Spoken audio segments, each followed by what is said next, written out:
Hi,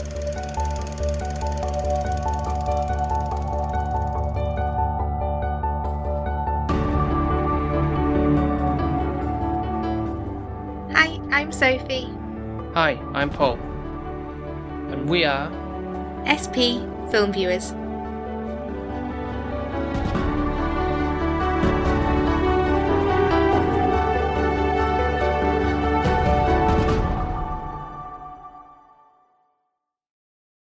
birthday special number 9.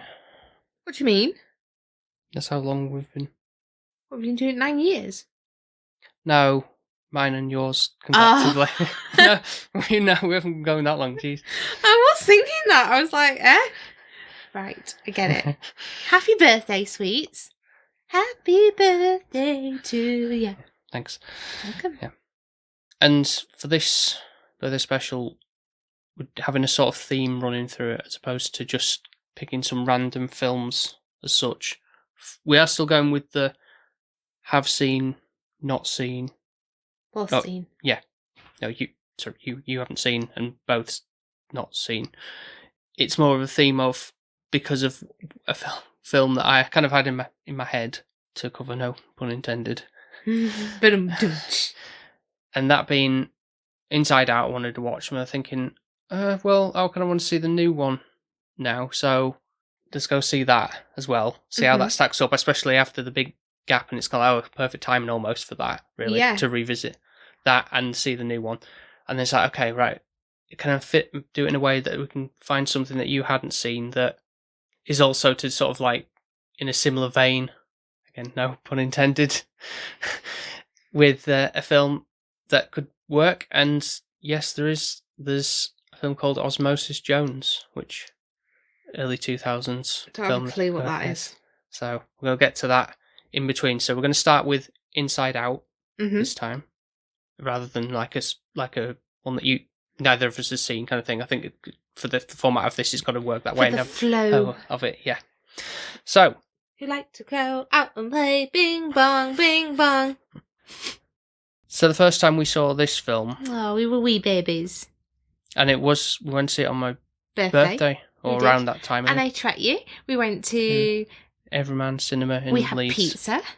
Yeah, I think that must have been the first time we had done something like that in like a nice, like comfortable environment, and the fact that you can have pizza ordered to you when you're eating. And we had sofas, because obviously Everyman's quite posh. But you pay for. And we had alcohol in the cinema, and we were loving life. Yeah. I think this was the first time I experienced crying in a cinema. Really? Yeah, because I didn't go to the cinema that often until I met you. So I think you just cried at home. Yeah. I think the films I would say that I remember crying to in the cinema, obviously was Inside Out, Barbie, which is more recent. Yeah. And The Endgame. Oh, right, okay. Obviously when Tony Stark died. Yeah, right. You didn't see Up in the cinema, did you? I know. No. That's an old episode, but... Did you see Up in the cinema? Yeah, I did, yeah. And I'm crying then. So, no, I didn't see Up. You know what my relationship with Up is, anyways. Makes it sound like it's a bad thing. No, it's just, I think it was a time where it passed me by. Mm-hmm. So revisiting this after... I think we might be seeing it one other time before. Yeah, I think we have. Or at least maybe I have. We watched it with Mum. So yeah, in a previous time. So, but it's weird because I think we must have been a bit younger when we went initially to the cinema. Yeah, it was 2015. Oh blimey! Yeah, we were when the film came out. So we were only a couple of years. 10 years ago. Almost like 9 years ago. So we were quite new in his relationship then. Yeah, a couple of years into it. Yeah. Yeah. Yeah. Compared to being like near enough 11 years now. Yeah. And I really, really kind of connected with Joy the first time watching this. Mm-hmm. As like, oh yeah, happy clappy, want to really be happy in life and joyous and enjoy every moment and all of that. And this time, oh my goodness, Joy was getting on my nerves, and I was like, okay, this is weird. Because initially, the first time, I thought she was amazing. And it's like, well, no, I think I've grown a bit more. I've developed and realised you can't always people please. You can't always make everybody happy. Sometimes you're going to be sad. And that's kind of what the movie tells you. The story is about, because Sadness is the one there who's feels like, oh, she's getting in the way kind of thing, like, oh, why are you bringing us all down kind of thing, and then realising that you can balance your emotions as you can be happy and sad at the same time kind of thing. It's kind of like a remembering those nice moments in your life and everything like that. And when you are sad, sometimes it can bring you closer because you're opening up, you're being raw and emotional with one another. That actually, the sad things do make you closer sometimes. And I felt really sorry for Sadness before, whereas prior to watching this, I think I thought Sadness was a pain in the ass and she was annoying. And this is why I think this film is amazing. Because maybe next time I'll watch it and I'll be like, yeah, anger's right. And, you know, kind of, or we might have a child at this point and I'm rewatching it and I understand why fear is like, oh my God, don't do this, don't do that. You know, I feel like because it is about emotions, it's however you're feeling at that time can kind of imprint and understand. And it is a bit sad, isn't it? Like, when you grow up, life is a little bit easier initially when you're younger. Like, you're going to have more joy, and I think it... That's what I think what this... to this point, like, everything's all happy, and, yeah, like, that's why Joyce, as she is, like, think, oh, everything's going to be perfect from here on out kind of thing, and then, oh, the big move from Minnesota to San Francisco, and that's, obviously, a big upheaval, and it's, like, coming to the realisation of all these kind of things that is hard for you, because, you know, what you've grown up with is going to be vastly different from in a new town and everything, and you got to you don't balance. know anybody. Everything's imbalanced in a different way. Room that looks crap. You don't have a garden like compared to what you did have. Your parents seem stressed and swamped. They're not giving you the time they normally did. You've got a different hockey team because she loves hockey, and it's just like her whole world's been turned upside down. And that's when you do need a bit of sadness. You need to go, this is shit. Like, I don't like it here. So, and anger, and sometimes, you know, a bit of disgust because, like, it was, like, compared to where she lived, they had downgraded a little bit. But that was because her dad had got a better job and it was work, but that meant he was busier, so she didn't have time. And I think when we watched it initially, I understood and related to how the child was feeling. Whereas now, even though we don't have children, I was like, yeah, sometimes my job is really, really overwhelming. And I do really long hours. And if I had a child, how would that impact them? And I think, so I was kind of getting how the parents felt as well from this time watching it. So this does have rewatchable value. Oh, absolutely, yeah. It's one of the things that, like, coming back to it, as I say, like, what wanted to revisit it, not only in conjunction with this new film coming out, but like a reappraisal of does it still hold up? And yeah, there's still it's still like fantastic in the storytelling, and there's still things that make you laugh about it as well. Like, oh yeah, that kind of like silly things like, oh, why do we have those little moments where like, oh, a random song will just pop into your consciousness and then you're just singing it for no reason, and it's like, what was the song again? Triple Leg Gum, something like that. It was, yeah. But we talk about the voice cast as well, because they all do like fantastic jobs. Sadness. Can we just go to Sadness? Phyllis from The Office. And her actual name is like. Oh, Phyllis. Is it? Yeah, as well. She's spot on. Yeah, spot on. And it's just that slow, like, and she's great. And then you've got Joy, who's from. She's the main lead in Parks and Rec. She's the blonde-haired one, and you can just see her enjoy like the way that she is as that character. Voice, and this personality shines through on that. Yeah, it's exactly great. Like perfect for that. Thea, who is Bill Hader, from Skeleton Twins, and I still, when you said that, I found it harder to hear that one out of all of them. We also have somebody else from The Office as well. Yeah, Mindy. Kelly from The Office, but she's Mindy. Yeah. And she's disgusted, isn't she? Yeah. Anger? Who's Anger? I think he's a comedian called Lewis Black. Right. But yeah, I'm not too familiar with his work, but he does a good job as like sort of like that kind of slightly aggressive kind of thing, but not like overly over the top. Yeah, because she's only like a little girl at this point. Yeah, and the fact that obviously when it's sort of like how the emotions react doesn't necessarily over the top, like when Anger's like, it's not like she's like flipping a lid or anything when she is actually angry. It's kind of just like sort of mild-mannered way of being angry, I suppose. But like, to you, it feels like you're being really angry. In your head, it's like... Yeah, because like sometimes I'll say to Mum, I've said something and I go, oh, did that sound a bit abrupt? And she's like, no, not really. And I'm like, well, that felt abrupt for me. Mm-hmm. And it's like how different people interpret it all. Yeah, so there's that as well, that level of that works.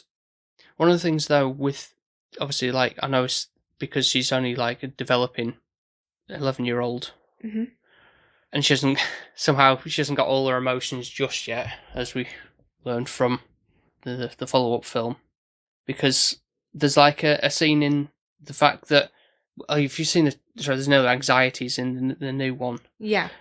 And so there's, like, a thing with scenarios of when she's going to school. It's like, oh, Fear, write down a list of all the things that could possibly go wrong, and that's like a sort of anxiety trait. Yeah.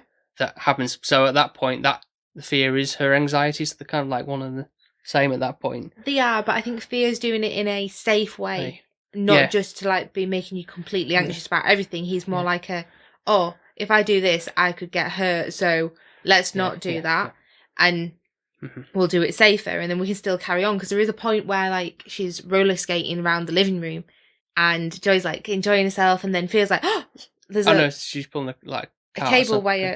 Yeah. And so then he unplugs it, and then they carry on, and then they can enjoy it. So it's like that mixed memory of having the two, but being mindful as well. Because I think joy is great, but no one can be joyous or happy all the time. It's not possible. It's just not possible. We're all humans. It just doesn't happen. Even if you want to be that way, it just doesn't work. You have to have a mixture of everything. And I think this is why this film, when joy and sadness get pushed into, like, obviously, how do they get exiled from headquarters? I'm trying to think now. Is it because of fighting over the core memories? Yeah. And then they end up going up the chute. Yeah, and then it gets deposited into, like, and joy ends up trying to get her out. Short term or what, yeah. So it shows how then, obviously, bless her, poor Riley, has just discussed fear and anger. She's got no sadness, no joy. So she's got no compassion, because that's where sadness comes in. She's got no happiness or laughter in her life. Yeah. All she's got is panicking that things are going to go wrong, angry all the time, and disgusted. Yeah. She's not great, is it? So she loses quite a few islands. Oh, yeah, that's the thing in this as well, like the fact that they have these little things like Family Island, Goofball Island, when you're feeling a bit silly and everything, but as you see, like, because everything's changing, those islands are getting sort of like deconstructed or destroyed. If you had that, obviously you're a bit more developed as a person, so you'd have more islands, but obviously everyone possibly would have a family or a friend island. What would be Friendship Island? Yeah. Your other islands? Horror Island? I don't know. Movie Island? Maybe, I don't know. I never thought of that, really, because I say, like, as a more grown... I've got a garden island, clearly, because when I do my gardening, I'm in a whole better mood, aren't I? But it's sort of interesting to think on the fact that, obviously, when we go see the, like, inside the parents' head, that obviously they look the same, obviously the same shapes of the, like what Riley's is, but I guess it's sort of to differentiate between the fact that, this is the mum's emotions, so they all wear glasses and they have the brown hair, and and then the dad's got, when he go in his head, he's got the mustache and everything like that, and they're all male voices and female voices respectively, whereas Riley's is a mixture. So what is it reading too much into the fact that she know what gender she is, or is it just because, I don't know, just for the sake of argument, these are the voice casters, you just don't think too much about it, I don't know. Or it could be a diversity thing, it could be also that maybe when you're younger it doesn't matter as much, or maybe you could be going down to a transgender thing here, Paul, where it's like... It's so, because, like, at the end credits bit where you see, like, in, like, the other high school kids and stuff, they also have the, I've got the streak of colour in my hair or whatever, and like, why do we, like... They look like the person they're representing in their head as well, so that doesn't make sense. Like, why is Riley different? Yeah, why is Riley's characters why don't they all look like or represent Riley in the same way? I think that's kind of interesting. Yeah. Like, but maybe she just hasn't found herself yet. Maybe it's when you develop and you grow a bit more that you become more of your person, that then they would form into you a little bit more. I don't think that's the case, because or it's just a character design, just so that you don't get confused. Yeah, I don't know. It's just there's maybe a slight like okay, why? But I get because then there's the fact that there's like a clown one, and they've got this clown makeup on all of there as well. There's a dog one and a cat one. There is. They're just different colours of that, but you can't. Yeah, it's a minor thing. Yeah, and also the argument of like when Joy's crying when she falls into like the. I was surprised Joy cried because I didn't think she'd have that emotion. Yeah, exactly. Does that mean she has those little emotions in her head as well? Yeah. Like how do you're meant to always be happy. Can we go on to the bit that makes us cry in this film? Well, if we must, yeah. I feel like we need to. Yeah. Bing Bong. Mm-hmm. Bing Bong is Riley's imaginary friend. Mm-hmm. And obviously, sadly, there is things you remember and you don't remember when you're little. There's core memories, like they say, and there's memories that fade away. Mm-hmm. And it's just not been as impactful, or it might be a sad one that you've compressed or whatever. And Bing Bong is just an imaginary friend that she's grown out of. Mm-hmm. Like, he was great when she needed him when she was little. She now no longer needs him. And I think that's the bit where, obviously, he's wanting to help Joy get back to headquarters. And he can't basically go back up there with her. He knows that he is going to have to be forgotten. Yeah. To let her make Riley happy. Because that's the most important thing. That's something you're going to carry for a lot longer than just somebody who's, like a little thing you made up. Yeah. But for Bing Bong, you can see the upsetment, and I don't know, it's a fading away of something that once was loved. Yeah. And it's just, I don't know, every time, like the first time we put it on, it made me sob.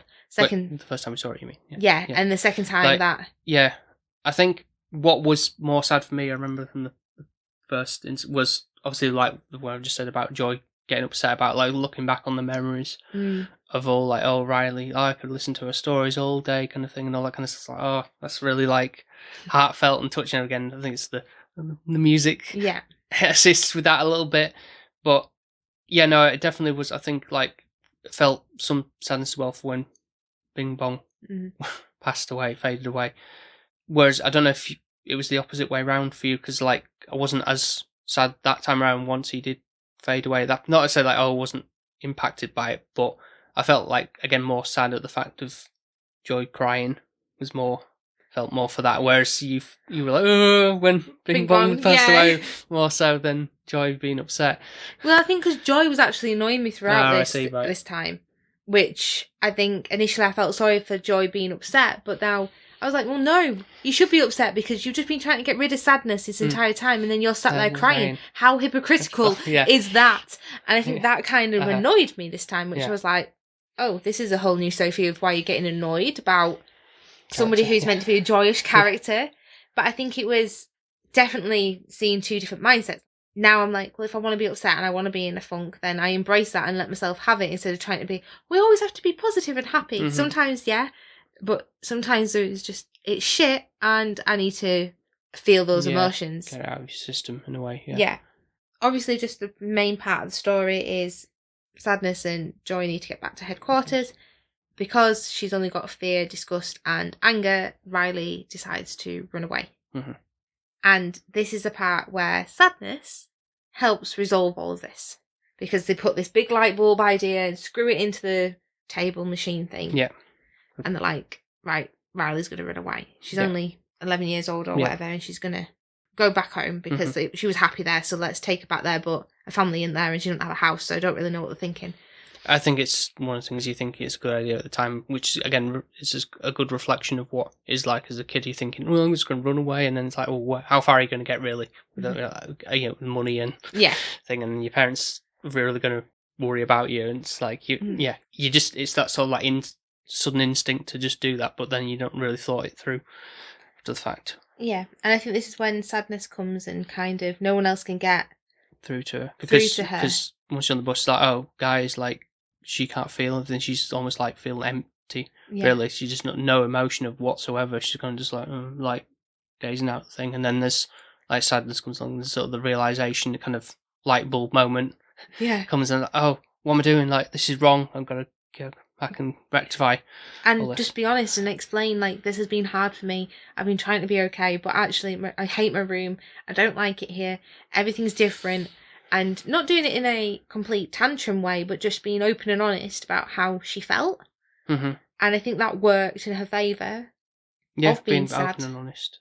And then that's another moment where it's like, oh, a tearjerker moment as well. Which you understand, because again, it's like, it all comes down to that as well, like the moment when the happy and sad combining to like think back on, like, oh, I'm sad, but I've got my family here with me who feel the same way about this. Is I'm not just in this on my own. Yeah, and you can be happy and sad at the same time. Like, you can. Yeah, like, there's things where it might be that you've accomplished something, but you're overwhelmed at the fact that you've done really well, so you do cry at the fact that you've done so well, and it's just like a sense of relief. Yeah, like, oh my god, I can't believe I won this, and yeah, or passed an exam, or like driving lessons. But yeah, I think, to be fair, it overall has a true moral meaning and a reason behind it, and I think it's a really good piece. Just like Big Red, is it Big Red?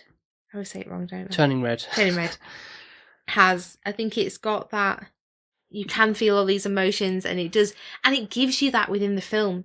You do feel joy watching it, you do feel happy, you do get annoyed apparently at joy, and you do feel all of those emotions on the journey that you're... Maybe not fear, but such. Maybe not fear. Maybe a little disgust, maybe, I don't know. Is there anything disgust disgusting? That Bing Bong gets faded away.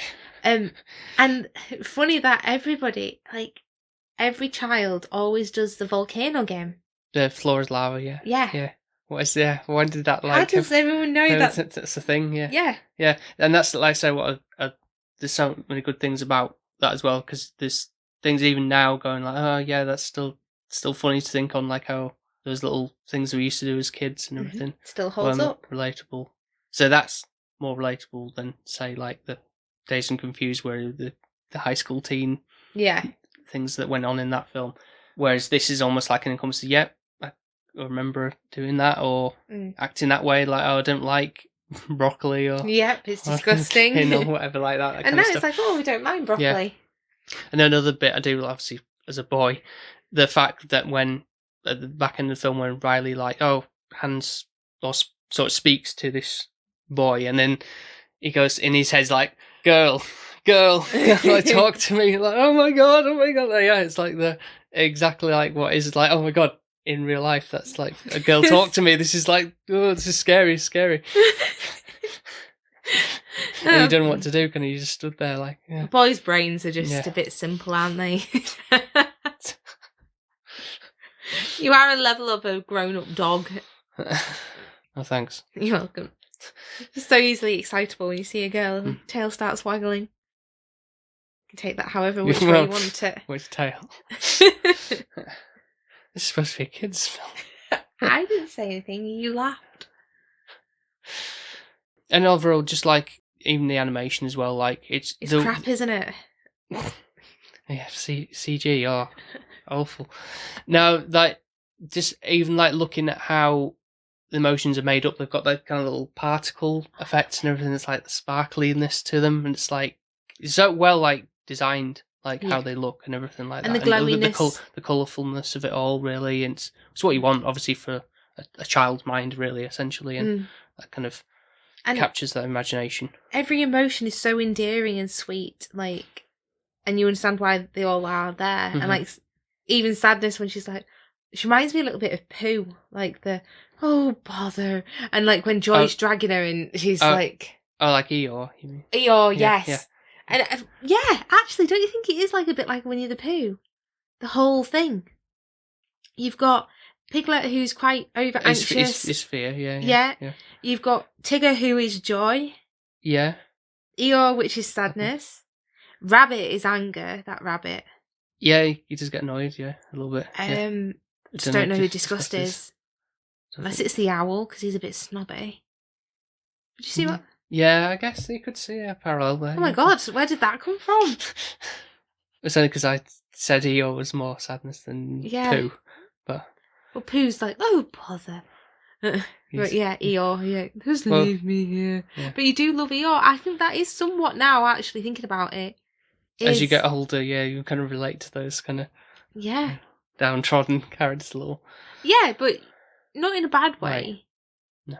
Because I thought, oh God, does that mean like I'm just had a shit year this year or like last year, that you get more sad and life just weighs you down when you're older? So it is true, you just don't feel as happy all the time when you like when you're little. Everything's just amazing. Yeah, this isn't it. Yeah, and so yeah, this film's still pretty amazing, and I'm kind of glad that we did decide to go with this one, especially in conjunction with the other two we're going to be covering. Yeah, so it's really solid from Pixar. It's just a people pleaser film. I think it gives you a lesson. It's beautifully done. It's colourful. I feel like anybody can sort of relate to it because we all feel those emotions in some way or another. 100%. Some stronger more than others, maybe, but yeah. Even the way like the mum's looking at the dad, going, "He's not listening. Where is he? Yeah. Like, tune in." And then he says something, and you're like, "Why the hell did you say that?" And I think sometimes I'm like that with you, like, Paul. No one was listening. We left the toilet seat up. What is it, woman? Yeah. What did we do? What did we do? It's like I zoned out, and then it's kind of like when you do say, I go, "What are you thinking, Paul?" And you're like, yeah. I'm literally thinking nothing, and I'm thinking, how the hell can you do that? So much stupid and not meaningless. It's like, well, if I say that, it's like, why are you thinking that? Yeah, and I'm like, well, what? You can't not be thinking anything. But like sometimes you do say, you just sit there and you're fine, like your brain's not working, which men's talent. Are we doing the scores now, or are we doing them at the end? We do. That's how we normally do them, yeah. So for my score for this, I'm going to go with a 10. I'm struggling to think of anything that's really like, oh, I wish that wouldn't be cut out or anything like that. Thinking on like back to other Pixar films, Up is like up there. Up there has been of that, and Coco is very very good. But that makes me blubber like a baby. But this one. So there's so much. So like say the colourfulness, the levels of like what the emotions are and what they mean, and how they're represented and all that kind of stuff, and it just makes mainly most sense, except for the things we kind of touched upon. But I guess you have to overlook that a little bit, really, if you don't think about it too much, kind of thing. So, but enjoyment of it all is all there, and I agree. Yeah. I would score it a 10. I think it's how it makes you feel, and I think the fact that I can have a film that I watch when I'm a bit younger, let's say I would have been early 20s, and I watch it in my early 30s and still really enjoy it but feel different things from it. I think that's when it's a very good film, that you take different aspects that you didn't realize you would have and come out with a different outcome of like joy really annoying me in this version, whereas sadness really annoyed me the first time I watched it. It's like, wow, it grows with you. Yeah. And I think for me, that's why it's a 10. It's just a solid film, and I would always watch it, and I would watch it when we have kids. I would watch it when I'm old, it still would come back to this every time. And I think that's when it's 10 worthy. Evergreen almost, like everyone's going to have emotions. That's never going to change. Nope. So unless we become robots. Yeah. AI stuff. Don't. It's scary. Yeah.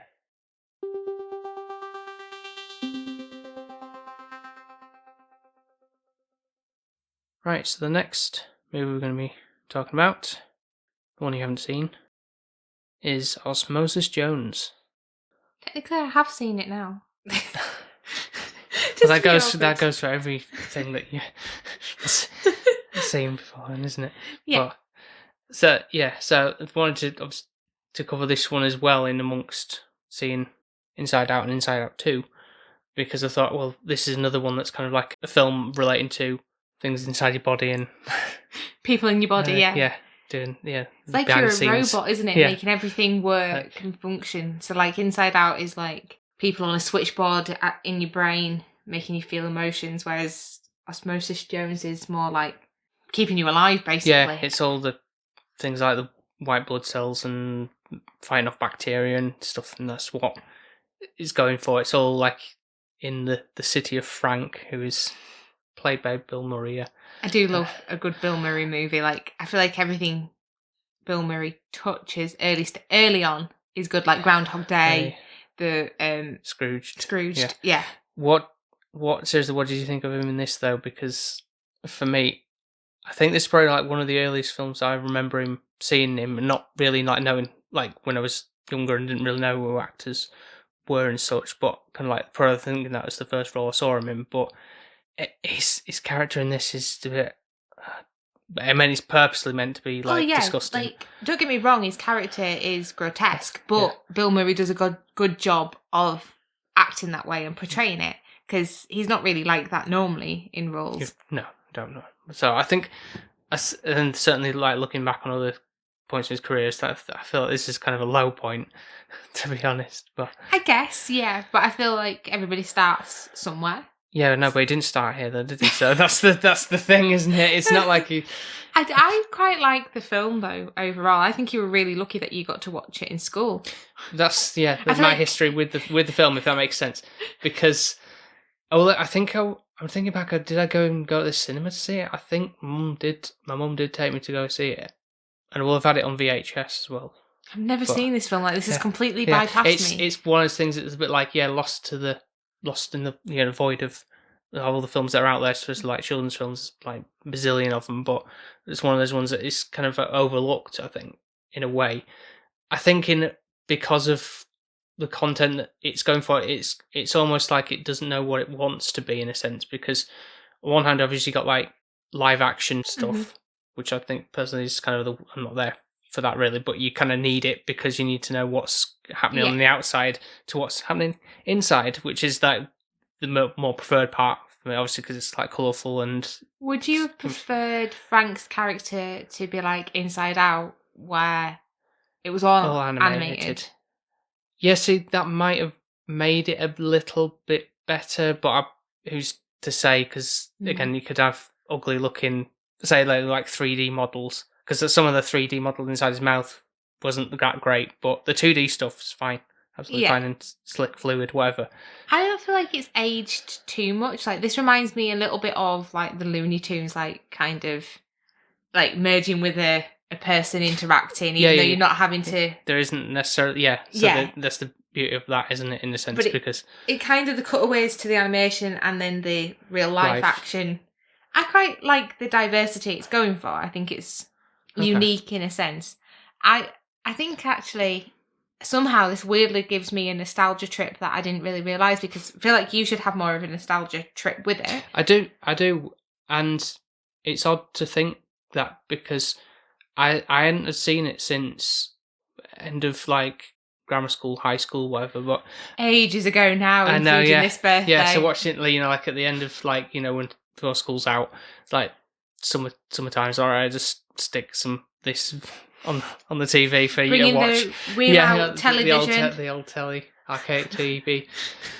And yet, I still remembered like majority of the film, even though I hadn't like touched on it since then. It's like one of those things that's kind of just like in the back of my mind, and somehow banked for whatever reason, because it must have had some level of impact on it. But at the same time, it's like, why? I feel like there's many reasons why, actually. First of all, the animation for you, probably, when you were little, that would have been something that you'd have, with your career that you've kind of gone into. I think, second of all, it had a lot of, I don't know if I'm going to sound old, R&B kind of, so Craig Davis was in it. There was like quite a lot of, I don't think it was niche music, like towards the early 2000s, which I think you would have appreciated back then. Which you'd have thought was, this is cool, probably. Maybe, but 100%.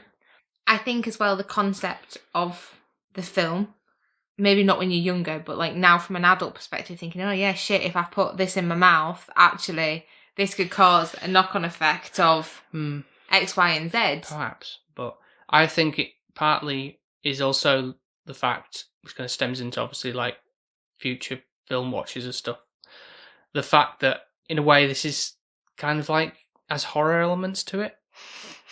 Because you think of this virus, this big super virus Thrax. But then that could be like a Disney. He's like a villain. Yeah, but you wouldn't get villains like this these days, would you? Like, no, but that's like an old Disney villain. But he's very gruesome, like in the kills he does, and he's like, just touches somebody, and this white blood cell guy like gets boiled and explodes and everything. It's like, and then the other guy gets slashed like a slasher film, like just cut and just dies and everything. I think there's probably something in that. It's like, oh, this is like really edgy kind of thing, which is what I say. Like, I don't know, like what the tone is going for her, because it's you're a bit of a disturbed child, aren't you? With it, because you wouldn't get anything like that in Inside Out, would you? Like, well, no, because it's different. Because Inside Out's telling you about your emotions, whereas this is telling you to look after your body because you've only got one body. Mm-hmm. Like, you can't just replace it for a new car when it breaks. Like, that's the only body you've got. Once you're dead, you're dead. Mm-hmm. So don't eat a boiled egg that a monkey tries to eat. Like, that was revolting. Like, why is he even fighting for it? The only thing that I do have a gripe is, what did the mum die of? Like, she died because she didn't look after herself, but it never really gets... Well, there's a bit where he has with his daughter later when he's like really, quoting air quotes, emotional talk, yes. Like, oh, your mother died because she got sick. Yeah, but with what? Like, just the way, it's the way you eat. So it's like she just like gorged herself to death or something, or you're not eating the right foods and the body shut down, or having a heart attack or something. I think it's all down to that, just like not caring for yourself. Yeah, and that's how you end up getting to an early grave. To be fair, is a great principle. Like, it is a valuable thing to learn when you're younger, because I think when you're younger, sound old again, but you don't realise how important your body is when you're young. You take it for granted, and you put loads of sugar, alcohol, crap in your body because you think, oh, I'm young, I'm fit, nothing's going to cause me an issue. It's only when you get older that you realise your body starts to deteriorate, and that, oh, actually, I've got this ache in my knee or something like that, that now that I've done that exercise, it feels a bit twingy, or you realise that your health is important. I feel like when you're a lot younger, you don't really have that concept. So I think this movie is good to try and start it from a younger age, to realise, like, there's lots of things in the world that can harm you. Not to be like fear in Inside Out, where you're like paranoid about everything, but that would have been like when he was picking up that egg to decide to eat it from the monkey. That's where disgust type thing, but needed to come in. But again, it's like as his character's like, he's just discussing his 10-second rule, and it's like not when it's been in a monkey's mouth. No, there's a bit of a difference. But yeah, just there's certain icks with it, really. But again, I know that's what the film's going for. But at the same time, even I found it gross as a kid, and I found it gross more as an adult. Like, he sticks his toe up on the table. It's like, get that away, like. And then when the zit kind of pops. Oh, that was revolting. And the stick. You don't really see that, but yeah. Well, you kind of see the screen stuff down her, don't you? Yeah. Like, she's being sicked on. Yeah. And I think it shows how he's, like, deteriorating, like, the bad bacteria is kind of causing issues. The white blood cells are not being able to get on top of it and kill it. Mm-hmm.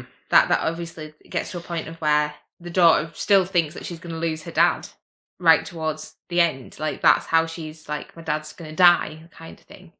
And it's quite traumatic in that respect. Yeah.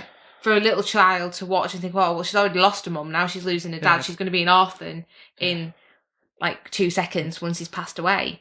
So I don't know how you felt looking at that, thinking, oh, what if my mum and dad... Because that's where my brain would have gone. I was more thinking of you on that. So, like, what if you, like, felt anything towards, like, thinking, of like, your daddy, I know he's had some health issues in the past, and you've sort of experienced that, but if it was now at a later point in your life, like, oh, you're still not taking care of yourself with smoking and stuff, like, if that did that make you feel emotional or anything like that at that point? Or I think so, but more for her at such a young age. Right. I think losing your parent at any time is upsetting, but when you're very, very young and you would just rely on them, it's even worse. Yeah, it's a lot harder. Not saying, like, obviously, with my parents, I would not be upset. I'm not saying that, no. But I think if you only, like, in primary school, that, like, who's going to look after her? Who's going to, like, obviously that weird... What's he from? Uncle Bob. Yeah. Yeah. I know he was the cameraman in Groundhog Day. Isn't it from something long else. ago? It's from shitty other things. It's like Scary Movie and stuff. Yeah, those kind of films. As far as I remember. Yeah, poor girl. That's all I have to say. But yeah, anyway, in terms of like the voice cast for this, anyway, I've got the main guy, Osmosis Jones, who's played by Chris Rock. Mm-hmm. I mean, he's good in terms of obviously like being that kind of comical, like. He reminds me of Eddie Murphy a little bit with how he kind of portrays it, like a bit of a donkey vibe, somewhat, but a lovable, jovial character, but actually is a hero in the end. Kind of like playing upon the sort of like, I say the black cop kind of thing, and it's like there's the lingo and all that kind of stuff, and again trying to be hip with it, really. And the donuts and the coffee. Yeah, and then you've got, in contrast, is the Drixenol tablet, who's David Hyde Pierce, who is Niles from Frasier. Yeah, that one really annoyed me because I was like, yeah, I know that voice and I can't pinpoint it. And Slim from Bug's Life, the stick insect.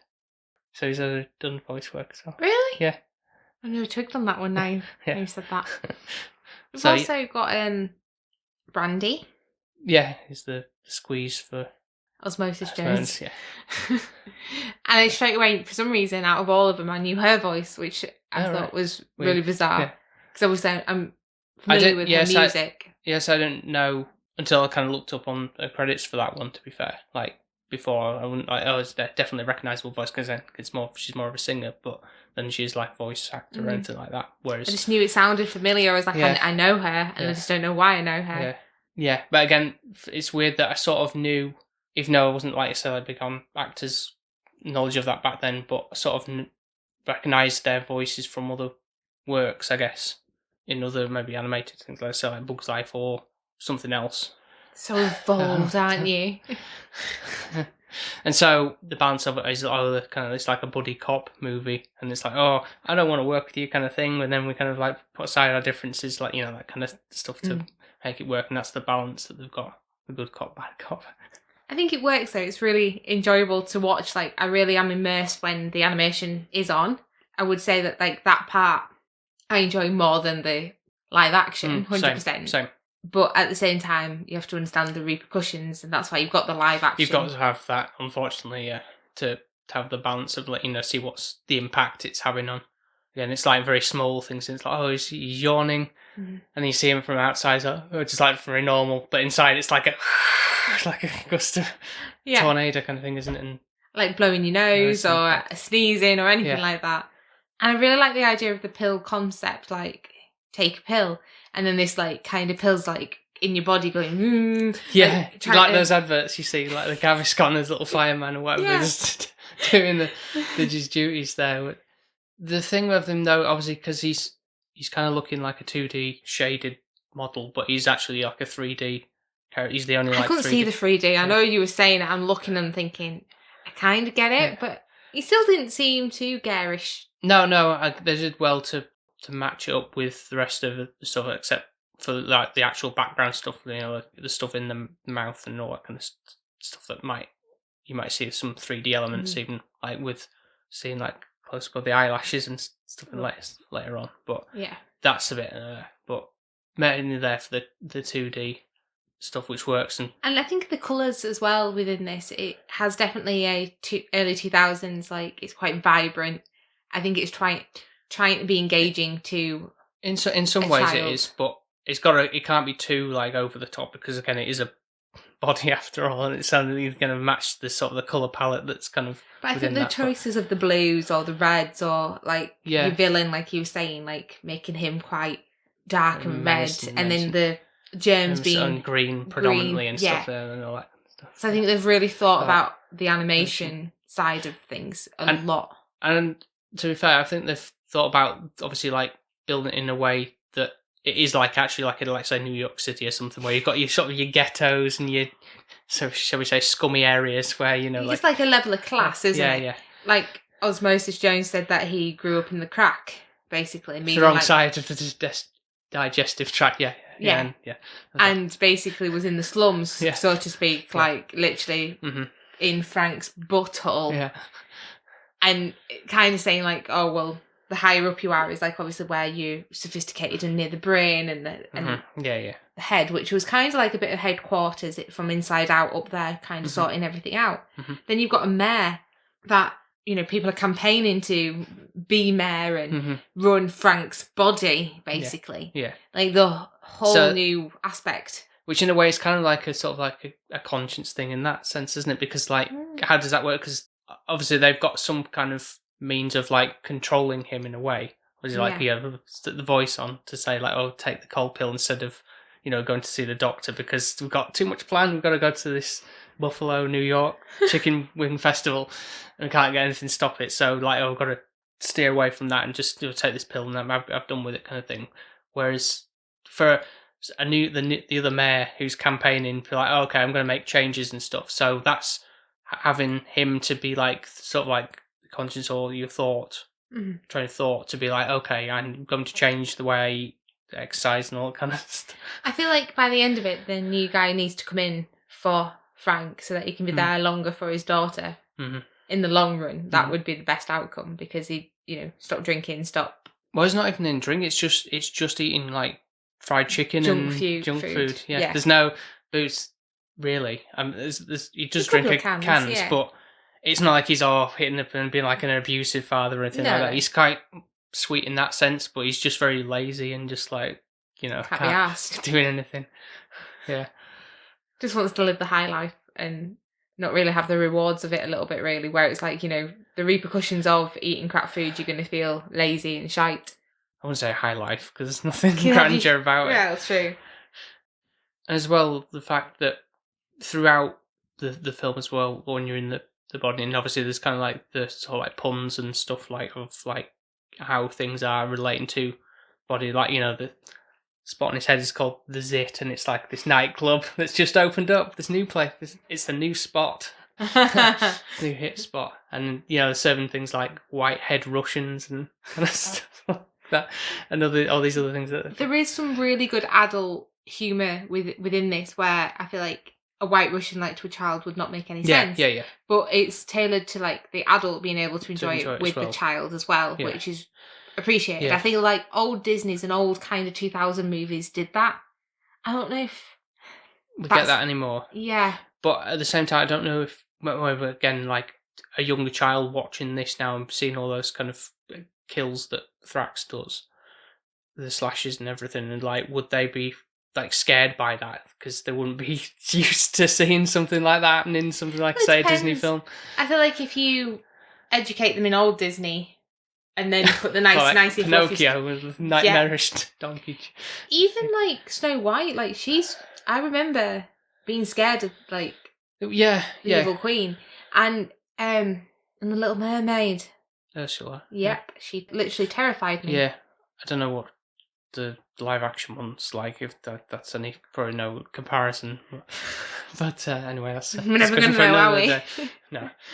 There was another part that made me chuckle, which was the armpits scum, like a Godfather figure. Yeah, Italian like mobster kind of thing. Yeah, which I thought was quite well done, and obviously they go onto the disease's side, and get kind of recruited to be for that. Yeah. And I just thought the vibe of them being like in a sauna, sweating in the armpit was just a really good way of depicting it, really. Yeah. And the fact that there's bacteria in because he doesn't wear deodorant because his daughter says it causes cancer. Something. So it's like, really? I'm sorry, but stuff like this always annoys me because like everything could cause whatever, everything in moderation, and then you can have a happy life. Yeah. Otherwise, you're just going to get exhausted of what you can and can't eat. Yeah, I'm sure your wild deodorant doesn't cause cancer. No, it doesn't, but it definitely makes you sweat, but you don't smell. But sweating's natural. Yeah. Like, stopping your sweat is not a great thing. No, but the smell is pungent, isn't it, if it still does that? So, no. Yeah. Not with wilds, you don't. That's wild. I'm not commissioned or anything. I wish I was. Yeah, Sophie would be a big sponsor. Like, if you give me free wild stuff, I'd be made up. Sponsored ads for it. Yeah. Oh, yeah. I'd make my own scent. I'd be like Stacey Solomon. I'd be made up. Anyways, that was one bit that did make me chuckle. And I do think, like, even like when he had a runny nose and Do you remember that game when you were young and there was a snot thing? I think I know what you mean, but I don't know what it was called. And it was gluey green stuff and you Yeah. pulled it out. Oh, yeah. That's what that reminded me of, because it was obviously impersonated. I don't know how they did it, but this snot was kind of waggling in his nose. Yeah. And then he snorks it up, which is always disgusting. Yeah. And then it came back down again, and it was like, how are they, like, doing that back then either? Like, I don't think it's like giving it film too much credit there. I think it's that complex. But for that one, you could tell it was, like, obviously not greatly done, but obviously also the impact of the runny nose and, like, the trauma of, oh no, we've got a runny nose. And the dam, what's it's breaking? Yeah, the dam. Yeah. And it's quite clever with how that's kind of incorporated of what could happen. So it's showing you all these bodily functions of how your body can interact with them. And I think it is somewhat educational, this film is. In a roundabout way, yeah. So I understand why you might have watched it at school. It might have been a shitty school you went to, because obviously... Hey, come on now. Couldn't be asked. Like, and just like, we'll just shove this on. But I'll give it some credit. It does teach you some stuff. Making this sound like we were like, oh, well, just these kids are going nowhere. Let's just put any old crap on. Well, my school never put it on for me. Yeah. Let's just say that. Rather than just like some bog standard boring, like, oh, this is the particles. And so, when you were young, Paul, and you watched this film, what did you learn from it?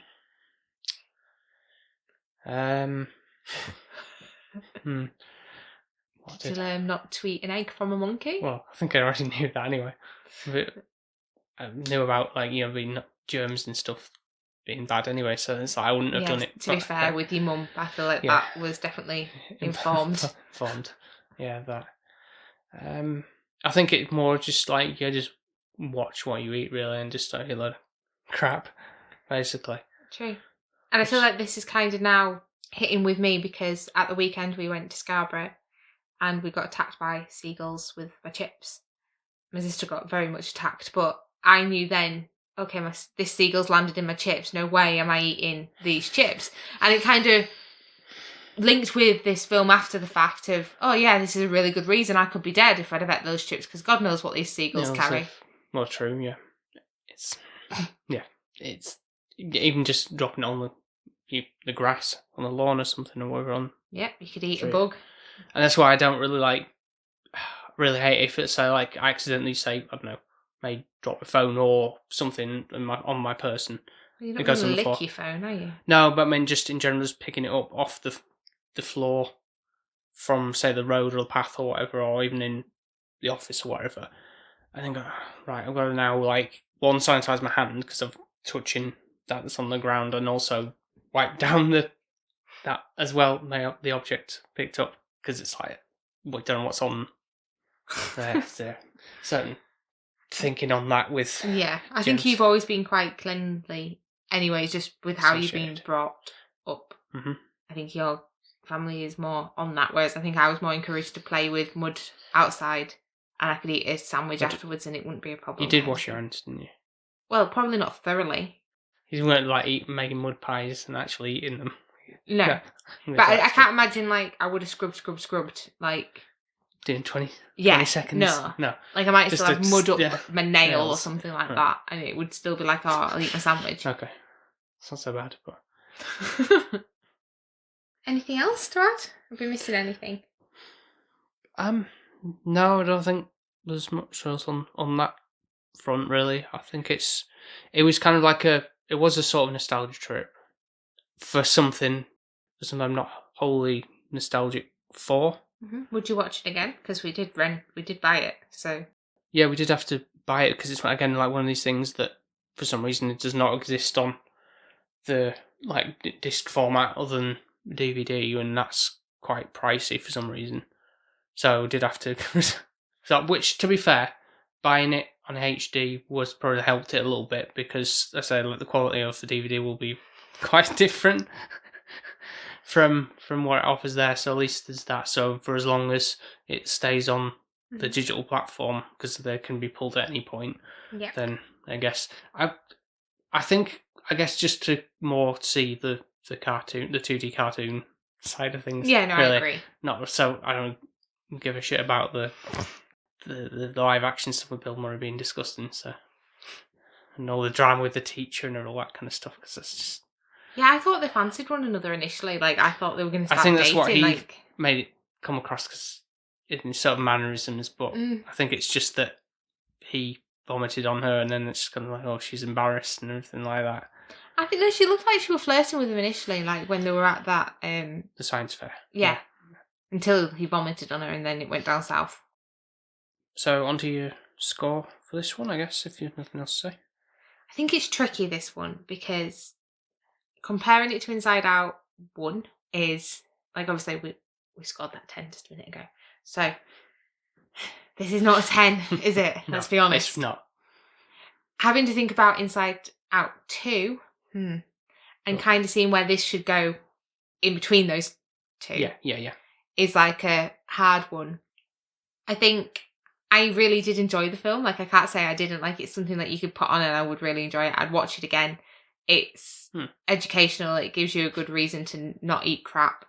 It does make you value your body. It's interesting to see how all these particles and white blood cells are protecting you and being the police in your body. Like you said, the way that they've thought about doing in this is that's really clever. Relatable to Americans' life. Like, yeah.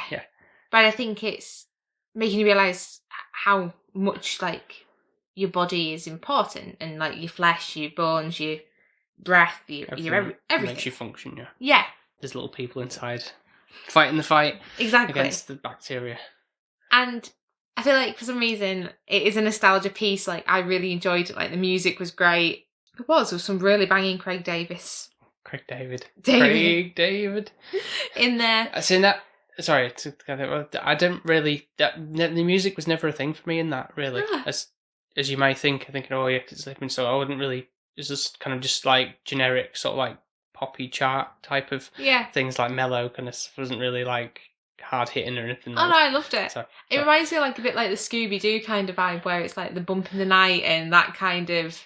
Yeah, early 2000s music. Yeah, which I think that's when I'd only just kind of got into music heavily at that point. Sure. So, live action lets it down, animation bumps it up. With what I'm thinking I've got in mind for Inside Out 2, I feel like this is going to be a 6.5. And I feel like I'm harshly critiquing it only because I'm critiquing it against something that is outstanding. So I feel like I can't give it a 10.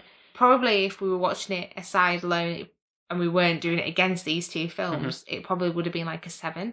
I would have probably put it at, because I did enjoy it. And I feel like that's like my even ground. But I think 6.5 seems fair because of the grotesqueness of it and the shitty acting that you do get. That's kind of just ultimately laid down. So this may shock you or not, but I'm thinking more of a score of a 6. Okay. For me, because I thought you were going to say 5 then. No, because the edge for me is the animation. Yep, agreed. Again, big animation fans, especially 2D, as we should know by now. I'm going to say, I'm not sure we know.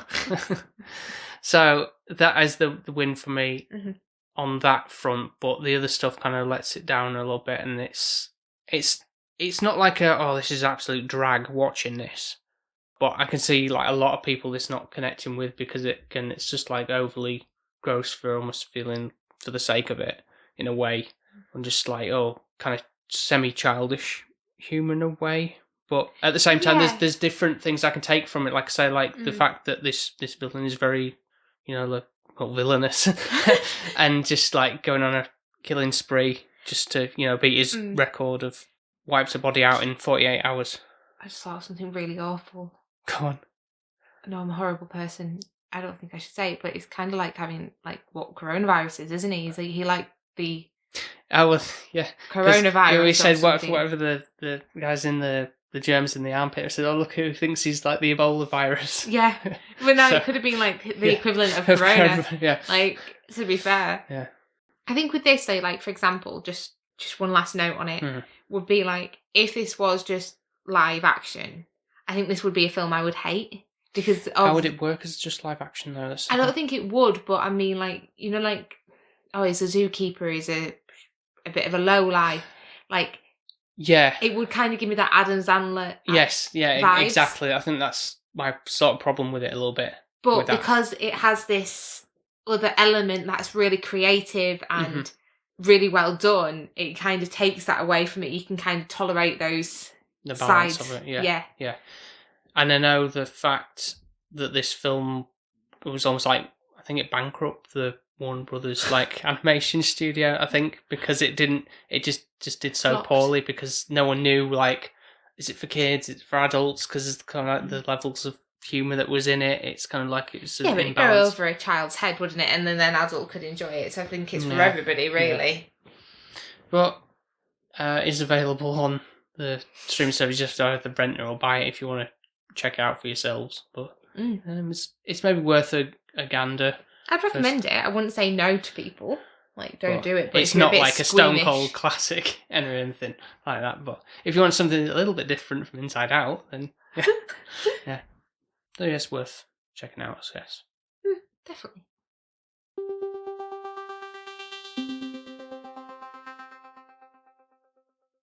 Okay, so lastly we're on to our final review of this birthday special.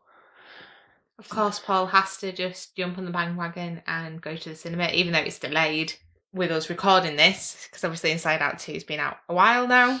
Yeah, we did have to actually sort of bank it and sort of go in to watch it earlier and then go, right, we've got to remember what we saw, because by the time it probably won't be out in the cinema by then, and also schedules and everything like that. So we've kind of already seen the film a lot prior to sitting down to record this, but hopefully we've had time to reflect a little bit on what we've seen. I feel like my initial thoughts would have been a bit harsher, so hopefully we'll see. Okay. I think also Paul always has to have a cinema trip because last year was Barbie and Oppenheimer. And I feel like I did say to you, and you did explain it to me, but just so that we can kind of have it on the podcast as gospel, I guess. I don't get why in the summer all these cracking movies come out, and then in the winter there's not that many. And it's like, the weather's shit now. Why wouldn't I want to go to the cinema? Because when it's a cracking, glorious day, God forbid, we haven't really been having much sunshine, but why would you want to sit in a dark cinema when it's summer? Maybe it's to cool off a little bit. You know, like, it's just to get away from the sun, if there is any to be had. You did say as well that to occupy the kids, like that's because summer holidays, that's another factor of that as well. You know, like, something to do, isn't it, to keep them entertained? Yeah, but it's an expensive one nowadays because cinema trips aren't cheap. Yeah. They used to be back in the day. Back in my day. So, Inside Out 2. Mm-hmm. Yeah, so from the get-go, fairly started off pretty positive, I'd say, because you're kind of like having a sort of reintroduction to the base emotions that we have. Yep. And this joy, sadness, anger, disgust and fear. Can we just speak about the voices as well being different? Yeah, only 2 of them not returning.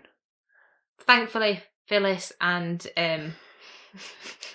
it's not called Phyllis, is she? But Sadness's voice returns, and so does Joy's. Yeah, so that's great. Then we've got Disgust, who's not Kelly from The Office anymore, and not Bill Hader from Skeleton Twins. Yeah.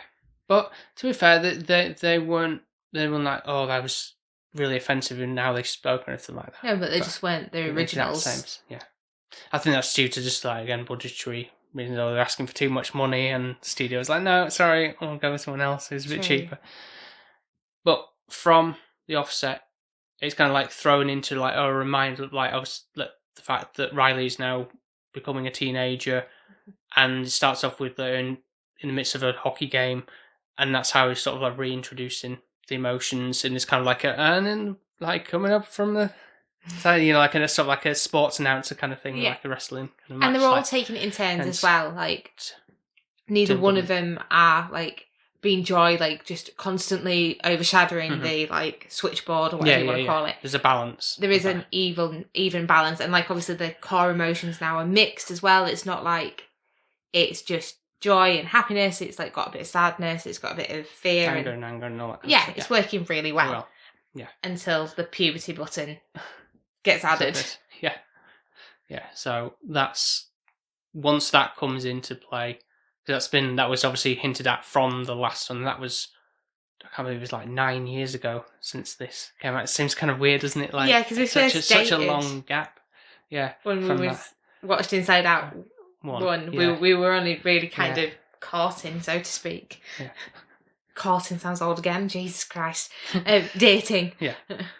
Okay. Yeah. So now it comes into full effect, and this is obviously them now with Riley now having like an updated console, and all her emotions are oversensitive. Yeah. Like sadness touches it, and she's like, "Oh my god, that is a proper like breakdown." It's like, oh, and disgust, like, "Oh, I really smell," kind of thing. Like, I smell disgusting. Kind of. And anger, like literally Oh my exploding. God, And I think initially, when prior to the puberty button, you kind of seen Riley settled in a new home, loves her room, loves her family, loves hockey, created new friends, still Goofball Island is going, everything's perfect until puberty hits, and that's when it's like the whole carnage. And I think it's quite a clever way of doing it, especially for a girl, because puberty is there's already a lot more emotions there anyways than this.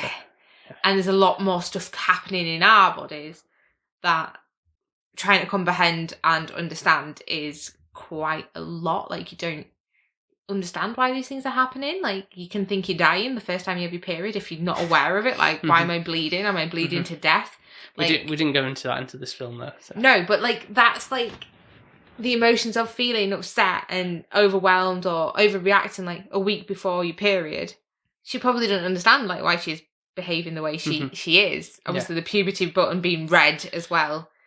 In my head, that's how I kind of just a bit more like a danger, like alert on that and everything. And obviously, from this, we also get some new emotions: anxiety, envy, which we'll get to in a bit, and embarrassment. Yeah. Oh, and ennui, bored, which means the boredom. That was really good. That was. To be fair, I forgot about him. To be fair, I think it's I see it as a I thought you like an emo boy. Emo boy. Confusing. I did see embarrassment as a boy. Yeah, I did. Yeah. I feel like him and sadness are gonna get it on. In like a deviant art, like drawing up the kind of like shipping that. I feel like that would be a thing. And also like similarly, I think it would be like fear and anxiety, because like I mentioned in the other one, like how at that point anxiety wasn't there, but fear was kind of like listing up. When Riley started the first day of school, like, oh, list all the possibilities that could go wrong, and then anxiety does a similar thing in this film. It was like, oh, like what happens about like the coach? Like, what if she doesn't think we're good enough, like, or with all that kind of stuff. And so I really did like anxiety as a character, who was played by Maya Hawke. Stranger Things. Yeah. Amongst other things, but voice. I think she did the voice. She got that down pat, really. That is her voice, isn't it? Yeah. Like, just how she like portraying the anxiety. Yeah, but I feel like her voice is quite high pitched anyways. Yeah, like sort of like little squeal excitement kind of thing. And I think she's brilliant at everything she does normally. Like, I haven't really seen a bad performance. And the fact that you can still hear her voice through anxiety, it's the same as Phyllis, sadness and joy. You know who their voices are. Like, they can't change. Like how they embody those voices. Yeah, they are them people. Yeah. Do I like anxiety? I feel like she becomes the new Joy, as in I'm right. I'm the one who's going to own this body. I think that had to happen though, didn't it? Really, for the story line, because we don't need you anymore, Joy. Kind of like to take a back seat, really, because it's it's all about that, and now it's overtaking that. So because it is a little bit similar to the first one, in a way. But the morals are not as strong, I feel, in this version. So basically, anxiety comes along. She's overtaking the roost. Joy's being pushed out of joint a little bit, as like not needed anymore, and the rest of them as well. Like and I think in the first one, sadness is pushed out of joint, but then in the end they realise they need sadness, and it's like a great moral behind why sadness is important. Yeah. In this, anxiety causes Riley a lot of stress, a lot of misbehaviour that she wouldn't actually normally do, like out of character performances. And in the end, she's kind of put on the back burner a little bit. Like, she's like, okay, you just chill, you just need to be calm, and like... Who's this, sorry? Anxiety in the end, like, she overtakes everything, and then she does like a bit of a, oh, actually, yeah, I see that. Yeah. Riley can be happy. Sorry, I'll go off a little bit. The fact that what they started implementing this is like these beliefs they have, core memories. Yeah. On top of that, it's like I'm a good person, I'm a really good friend and all that kind of stuff. And so as things go on, like anxiety kind of adding these kind of warped beliefs into Riley's mind, being and everything like that. But ultimately, from all this, what anxiety thinks she's doing the right thing, but it's like it all builds up to like I'm not good enough still, that kind of thing. There's still that, because that's what anxiety is. There's always that there, no matter, that doesn't change anything, because that's what that emotion is all about, really. And I think the only bit that frustrates me with anxiety, and it's not her fault, I think I am an anxious person. Like, I can relate. Oh, me totally as well. I very much relate with that. But I think it's just a peer pressure side of this that annoys me a little bit for Riley. Like, she cares so much at that stage of, oh, I really want everyone to like me. I want to fit in. I'm not going to have my friends because they're going to a different school when we like not graduate, but like go to upper school. Yeah. And I need to fit in with these cool kids and say, oh, I don't like my favourite pop band now because these people think it's outdated, or dye my hair red and stay up and have like socialisation when you actually want to go to bed so that you can prepare for a better day of hockey. Yeah. And I think all her morals and what makes Riley just go out of the window because of anxiety and peer pressure. Basically, that's kind of been displayed. I don't know if... No, I agree, yeah. And I think I've always been a believer, that even though I'm an anxious person, I think I'm more anxious in a fearful way. So I feel like you're right that fear and anxiety play off one another. But mine's more like a what if I fail? Yeah. Not, oh, what does somebody think? Or like, it's more like if I fail or if I do this wrong, I'm letting that person down or anything like that. That would be my kind of anxiety aspect. Where not like a fit-in aspect, I guess. Right. Of wanting people to like me.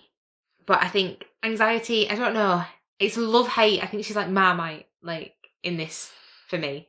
Right, so there wasn't a point where you didn't like her at all then? Is that what you're saying? Because she did great on me at the back end, like when she was like making Riley feel so stressed, so like overwhelmed, like having a panic attack. Yeah. And it's like, but it's a great way of showing that. Yeah. In this film.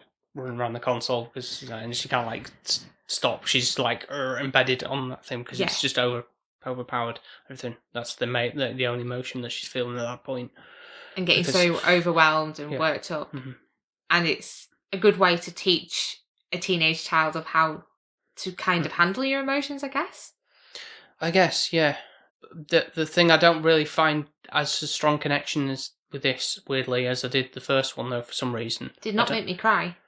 No, didn't make me cry either. I think there was going to ever slightly bit where I thought when, again, Joy was kind of like, oh, you know, like, I can't be happy all the time kind of thing, that I thought that was going to be another bit where she was going to break down and I was going to break down, but that's kind of wavered quite quickly, and then that was that. So there wasn't anything that really, unfortunately, I say that in a bad way, it didn't make me cry, but it didn't, and it's like that's kind of lets it down a little bit because like the first one still had that emotional impact. Yeah, and even rewatching it again, we felt those emotions, like even if they were different to how we first felt them when we watched it, it's still there, and it still feels relatable in a way. Yeah. And I think it makes you realise nostalgically when you were a child you were more joyous, and then when you become an adult you do become grumpy and more bitter and twisted. It's just an age thing, isn't it? The only thing that did make you cry was, as daft as it sounds. Jesus. I don't know if we should bring it up or not, but the fact that we've recently lost our dog George. Yeah. And then there was a dog food commercial before the film started playing, and it was like, oh, the little happy, like plunky plunky music and everything. They were like, the dog's like, oh, out playing around and eating the food, and Sophie's there like, oh. But it was his my food as well. Like that was the bit that got me. Yeah, because could have been pedigree or whatever, but no, it was the butchers. Yeah, the food that. Yeah. And it was the way that it was doing it, and they were all small dogs, and then last bit was a Jack Russell, and I was like, "Are you joking? When has the cinema ever advertised dog food?" Yeah, exactly. It's normally cars or something, like having a drink or something. Yeah, or food or whatever, something luxurious. Not dog food. So I was like, why? So literally, before I even got into the film, I was sobbing, and it was really unexpected. And I just looked at you and it was a lot of tears. It wasn't like it was just a couple. Yeah. It really just got me. And then I was like, right, okay, I'm going to end up crying again. And I thought I might have been like how I was with Barbie. Mm-hmm. I was thinking I was going to... By the end of it, yeah. No. But no, probably not. It's good, but it's just not as good as the first. And it's hard because the first is so, so good. That if you're comparing it to to this one, it's like, and I think this is when we were coming to a score with doing Osmosis Jones as well and Inside Out 1, and then trying to figure out where this is going to be placed in between those is a challenge for me because there's no bing bong, there's no Thankfully, I didn't think he's going to some surprise appearance from Ghost from the Past or something. Even something to do with the fact that she's lost something else of her childhood or something. I know obviously they're making it sound like she's losing joy, but the only things they've got in terms of that is those other not nostalgia trips, because there is another emotion called nostalgia that's like, oh no, you're not coming out yet, but those other things the Blue's Clues type of character, the 2D animated one with a little pouchy or whatever. Oh yeah, he was annoying. He was no ping pong. Yes, obviously those things oh, it's a cartoon that she secretly still likes, kind of thing.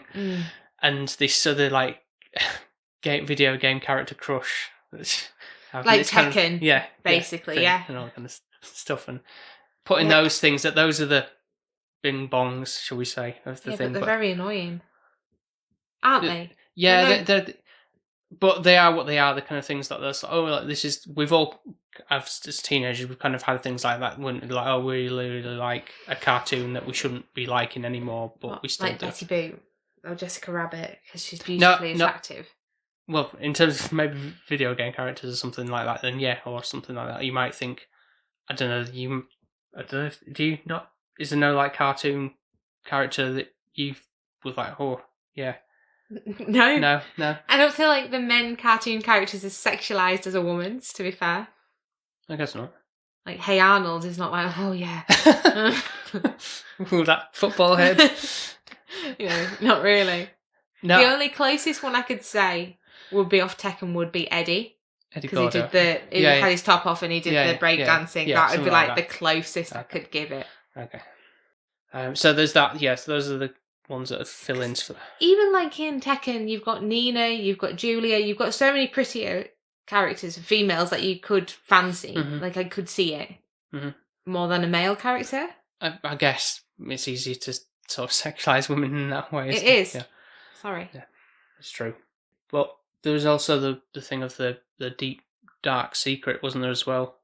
Apparently we missed something. So I did look that up after the fact as well. It was something. It was next to nothing really. It was shit. Yeah, yeah. Burnt a hole in the rug or something. Yeah. Yeah. It's glad I didn't stay around for that. Which was funny because I think the fact is we should have it's normal movie critique. We should have stayed, but actually I went into work and someone said, "Oh, did you wait for the dark secret? You should have had to stay." And I went, "Oh no, we didn't. What?" And then made me feel better that I didn't waste my time. Yeah, it's the same with the Super Mario movie, the one when it's all it was a little Yoshi noise at the end. It's they're only doing that because it's we know we're going to do a sequel for that. So, yeah, but also I think it's now Marvel used to do that, so they're kind of trying to do it with everything. But we did see, obviously, you saw the other one where it's the other end credits scene where she's sat down with her parents after she's how was the hockey camp, and it's oh, how do we react? We can't tell her about what happened, and Enwi's like, "Oh, I've got this." And he's like, "Yeah, it's all right." You've got definitely an ennui in you. Yeah. 100%. Like, I'll go, have you had a good day? Yes. It's been fine. Yeah. And then it goes into the parents' head, and then you see that, what 3 days at camp, and that's all. It was all right. Like, what was that That's about? how I feel with you. And then it shows up the fact that the anxiety isn't prevalent in the parents that much, because it wasn't in the first film. Yeah. But then it kind of they pop in for the mum and the dad in this very briefly. Just for this point anyway. So, I mean, that's not true, because I'm sure anxiety is still prevalent in adults as well. Surely. Oh yeah. I think it's more just the fact that they didn't have these characters envisioned at that point. So they might have been having a break or having a drink or whatever. I know, yeah, but still. But yeah. Like the boredom that didn't ever pop into any of them. I'm sure for the man, there would definitely be points of where he's having I'm not thinking anything. Not being bored, but like just having a subdued moment. What the thing was from the first one as well. Like, you just like his brain's drifted off to watching a football match. That should have been boredom. Yeah. Oh, sorry, I didn't say about envy as well. She's a little shit. She didn't really come across as envious, did she? She was more like... It's like a polite way of being envy, isn't it? It's like, oh, like, I really like your hair, like, I want that kind of thing. Not like oh my God, we can't, like, be associated with it. A bit like disgust is. Again, that's sort of like cross-balance, but it's not quite... Being really two-faced, like, really, really like, oh yeah, to anxiety, like, being her little cheerleader. Yeah. But actually, envy is more like, oh, why can't I have that? Like, that person's doing this and I want that. Yeah. Like, but then that doesn't come across as a good message, is it? If that was the... No, but that's what envy is. You're jealous. You're comparing yourself all the time. That's what envy is. Yeah. So with the hockey situation, like, when she wasn't scoring, that should have been like oh, why are they doing so well and I'm not? Like, that should have been part of that, really. Envy's character, I feel like, is more immersed in anxiety and just being her little sidekick, really, than actually being envy. So embarrassment's just being shy thing, which is just fair, because that's what it is, hiding away. And he's cute. I love him so much. I think he only has like 1 or 2 lines anyway at the end. And I love the relationship of him and Sadness, like him helping Sadness out to like kind of bring everybody back. And he actually, even though he doesn't say a lot, he does a lot within the film. He's just been there. He's quite cute. Go-between, I like him. He's my favourite out of the new ones, I would say. Anxiety does my head in a bit. But maybe that's because it's relatable, I don't know. It did also with when Anxiety is obviously like drawing up those plans, as it were, and she's getting all the little, let's call them cells or whatever they are, doing all that in the drawing room, like doing storyboards as if like it's almost like a nod to like the animators being like, slave drive, come up with ideas for you know how that feels. And the fact that they won like the rebel at the end is like, we don't need to do this, because I don't know if it's sort of like a dig at the industry there, maybe a little bit as well. Like, our animators aren't get paid enough to do this shit, and they work so hard for what they do and what they create. Is it like, don't get me wrong, the creation of like the characters and the new draw-ups are fantastic, and Anxiety being orange and kind of being like a bit of a high energy, like it's portrayed fantastically. The voice of Anxiety is brilliant. Do I condone anxiety as an emotion? No. Do I think she's a pain in the ass? Yes. And I think it's kind of a lesson about anxiety, but I just don't feel like it hits as strong as the Sadness one does. No. Because I don't really know what she learns from it. Like, all I can remember is she sat in a chair with a cup of tea at the end afterwards to try and calm her down. Like, the friends kind of come in and say, "Are you okay?" kind of thing, and then that's kind of move past it. It doesn't have such a strong resolve, as it were. Obviously, it's like, well, did she get into the hockey team or whatever? And we don't know. It's left up to interpretation, but you assume that obviously there's going to be a third. Probably they're not daft now. They will jump on it. Now, do you think? Here's a question for you before we go to scores. What would you think would be like a follow-up film? Would it be Riley as a parent herself? I think it would be more mid-20s. Do you think? Yeah. Like, that's more your next stage of life where I think your mid-20s, once you've finished university, is a challenging time because you're an adult. Mm-hmm. You don't get treated like one. You still haven't got any responsibilities as an adult. Mm-hmm. You're still finding yourself. Your first job's petrifying. I feel like there's a lot of aspects in there Mm-hmm. that you could work with.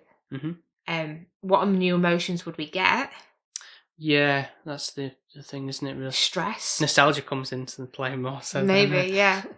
Would stress be one, or is that anger, or is that a whole new thing? So that's it's some, you kind of like splitting hairs then in a way, aren't you? With like what the emotions could be, but I'm not but then that's sadness. not necessarily. Then there is one. It's more just some kind of new problem for her. That's what I'm thinking. Yeah. Like when you're 20s, it's hard, isn't it? But then what's the draw in that to make a story? Don't know, but what's the draw of her having children, like just karma repeating itself on her? Yeah, it's like, oh, I know when I was your age, kind of thing. That's like emotions, and it's like, I get why my parents did this now or whatever. I don't know. Maybe could be, but very morbidly thought also is like it's seeing if it was at the end of Riley's life, and then why Riley's? Why couldn't it be one of her parents? No, because obviously the focus is Riley's story, isn't it? As she's, I guess. Thing, but she passes away, and then like the emotions then pass away as well.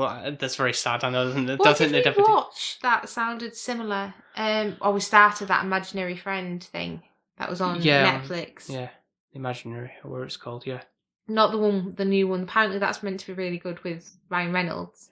John Krasinski directed film, yeah. Which we haven't seen yet, but that's meant to be apparently really good. That's what I've heard of. Yeah, but that one was. I don't think we'll finish that one because it kind of felt like it was tonally weird. Yeah, but he kind of disappeared, didn't he? That's kind of like when you said disappear, like. But that's not imaginary for like Bing Bong, isn't it? But yeah, kind of. There's a lot of imaginary friend things out. That's what I said to you, didn't it? It's like, this is a theme at the moment. Yeah. Yeah. Running out of ideas, just pluck some out of thin air, literally. Make something up.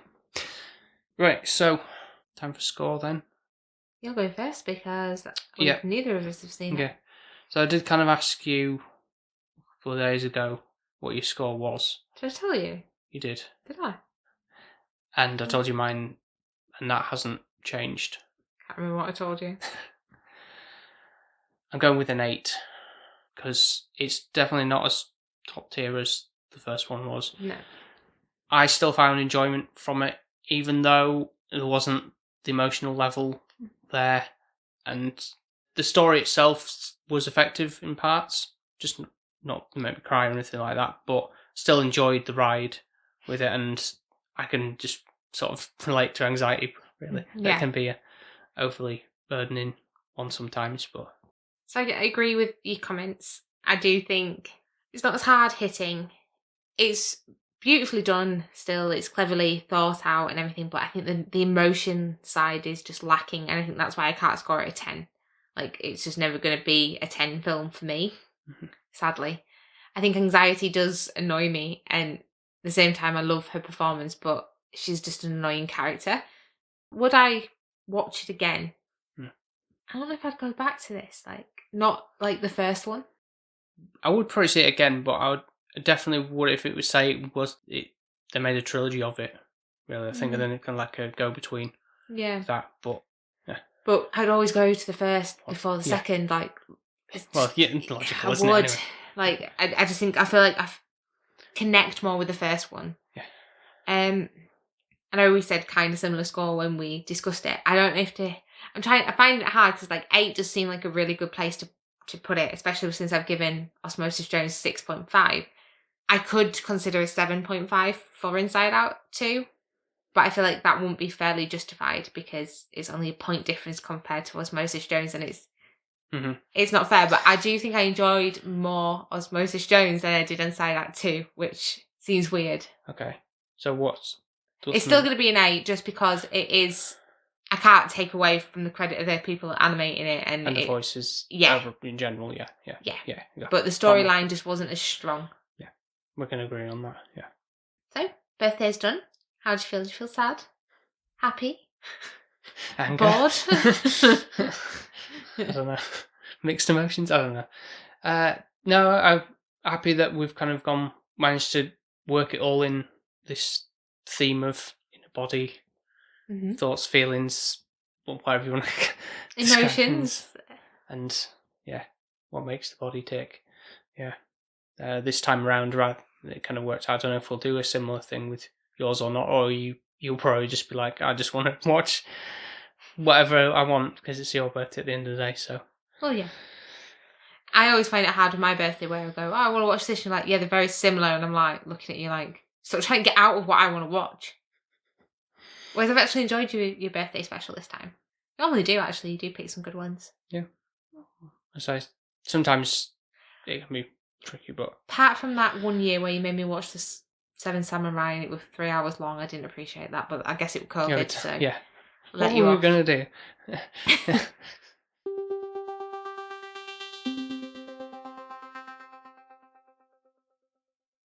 Well, thank you very much for listening to our thoughts on these 3 films. Hope you've enjoyed what you've heard. Hope you've kind of checked out some of them as well, if you had the opportunity. And if you want to hear some more of our thoughts, more previous birthday specials and whatnot, then you can go to Apple Podcasts, Spotify, Podbean, and wherever else you get podcasts from. And we'd also really appreciate 5-star review over on Apple Podcasts, Spotify, and wherever else you do the scoring system. And if you haven't wished Paul happy birthday yet, you can message him happy birthday. If you're wanting to do so, you can follow us and like us on TikTok, Instagram, Twitter, and Threads under the handle SP_filmviewers. And of course, I'd like to thank the patrons for their continuing support of the show. They are Mark from 100 Things to Learn from Film, Ben from Film Vloggers, or now known as Ben Push Pull Health, and Nico from The Good, The Bad, The Weird podcast. We've then got my mum, which you can't find her anywhere, it's fine. We've got Alex and Shani, who are on Instagram under the handle Desperately Seeking Username and SDOG. We've got Jonesy and Emma, who are at Weight Loss Jonesy and M_Hayton on Instagram. Last but not least, we have Gren, who is at CGren_draw on Instagram. So if you would like your name read out every single episode and have the opportunity to vote for a movie we watch once a month, then all you need to do is go to patreon.com/SPFilmViewers. Thank you everyone for listening. I hope you've enjoyed, and I'll take it from here, Paul, and we'll see you next time. See you next time. Bye. Bye. Bye. Bye.